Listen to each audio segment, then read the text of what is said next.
out of personhood for a moment and phase back into it. Moreover, what about robots on computers, right? Turns out Alexa and Siri have complex rationality, right? They can do things with their algorithms that we can't do and can't understand. They can actually learn in a way that we can't, right? Does that mean that actually this severely microcephalic child is not a person, but the iPhone intelligence I carry around in my pocket is, right? So this is just to say, a different set of views says that actually you've gotten completely wrong. It's a very easy problem. It's human, right? And again, maybe it's pretty appealing in the humanist probably to begin with, right? This idea of human beings. What makes me a person is by virtue of being a human, right? It sounds very good. It sounds very much, you might think, like the abolitionist message about slavery, right? At least initially. By virtue of being a human being, I'm endowed with human rights, right? Whether you believe in a creator or not, this is the kind of entity I am.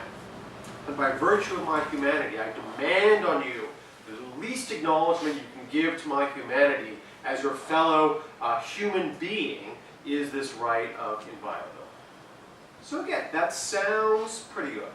But now we put pressure on what it means to be a human being, right? It's the chromosomal definition. If we imagine entities that are very much like us without the requisite amount of chromosomes, right? And what about animals, right? Imagine it were the case. I often think a lot about Big Bird, right, in Sesame Street, right? So imagine that tomorrow you encounter on the street, a little bit disturbing, I think, an entity. Just aside for a moment, I'm kind of amazed in the way children's programming and Saturday morning cartoon in general is like rife with moral confusion for human beings. Like there's tons of animals that talk to us, right? Sesame Street has, we don't know very much about the metaphysics or the ontology that gives rise to the Muppets who talk to the human beings, right? Does Grover have mixed parentage, right? Is it like, I want to know more about the life of Sesame Street. But just to say that, I think there are actually interesting opportunities for your children, for maybe wait a little while before you get into this, but conversations about moral confusion, right? But again, I return to Big Bird.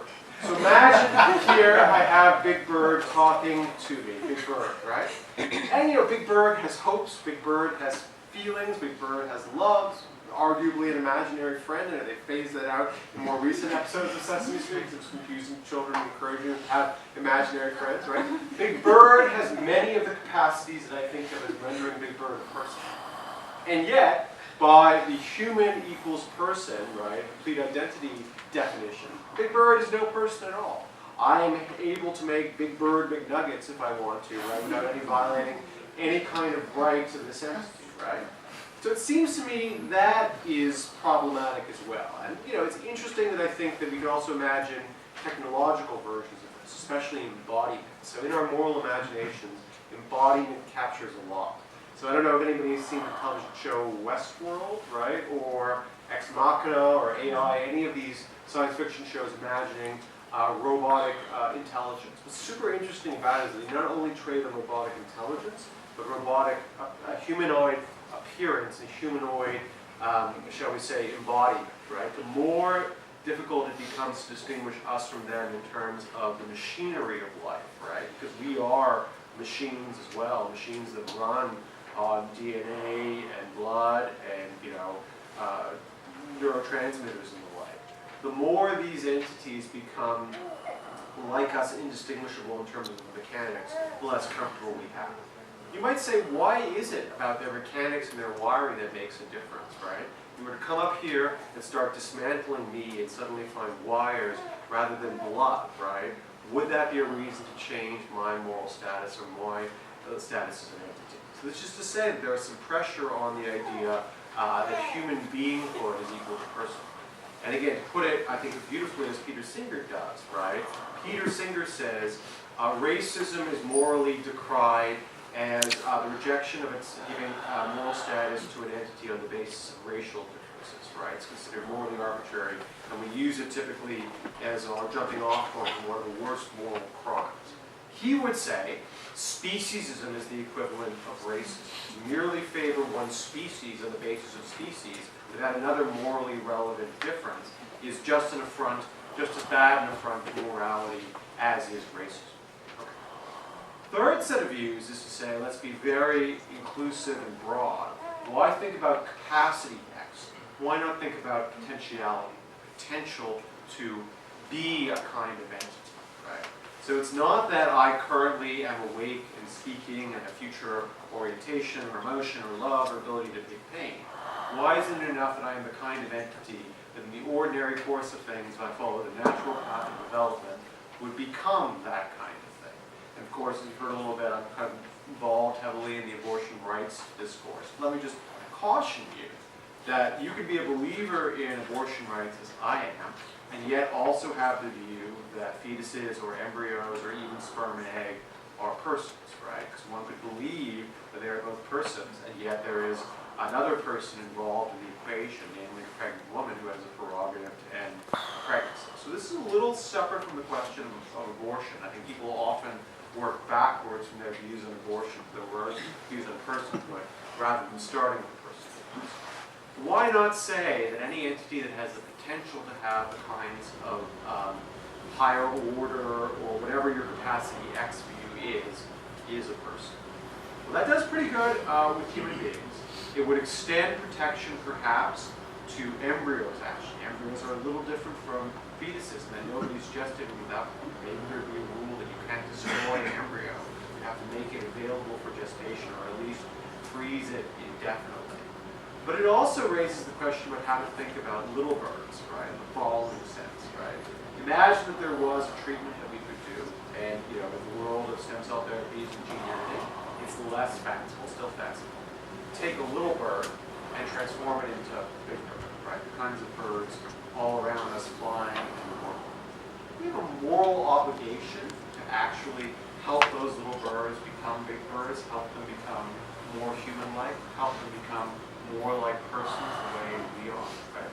And for those of you who follow science fiction, this is a principal preoccupation of science fiction films, utopian science fiction films, as opposed to dystopian series, right? Mr. Spock, Mr. Data, right? All of these entities who are in some way different from us, all strive towards this notion of personhood, this fallibility, this emotionality, the kinds of things that make us human, right?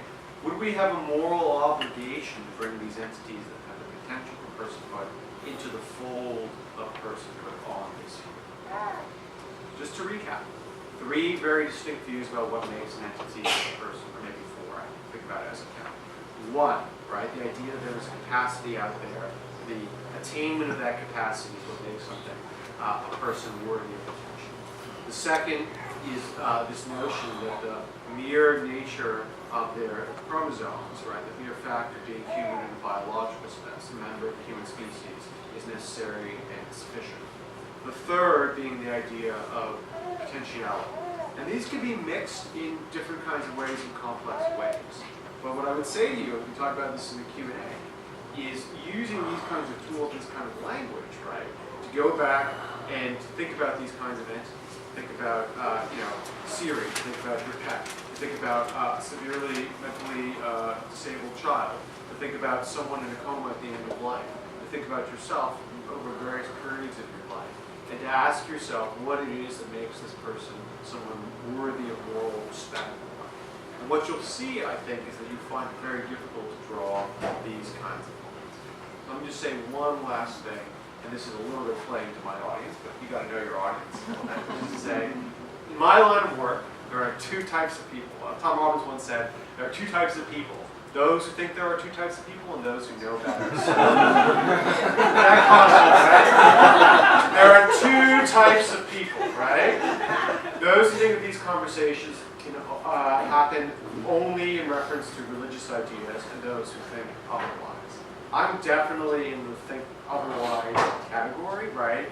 To me, I'm kind of a good liberal, that's why I'm here in Cambridge, right? Liberal in the political philosophy sense, right? Comprehensive moral views, right? Have to be able to accommodate, open to all of them, and the like. So for me, the deployment of religious language is typically a conversation ender, not a conversation starter. But I struggle, because actually, as somebody who wants to have purchase of my ideas in a political world where many people are the other kind of people, I think deeply about kind of rapprochement and how we talk about this. And I'm intrigued by whether the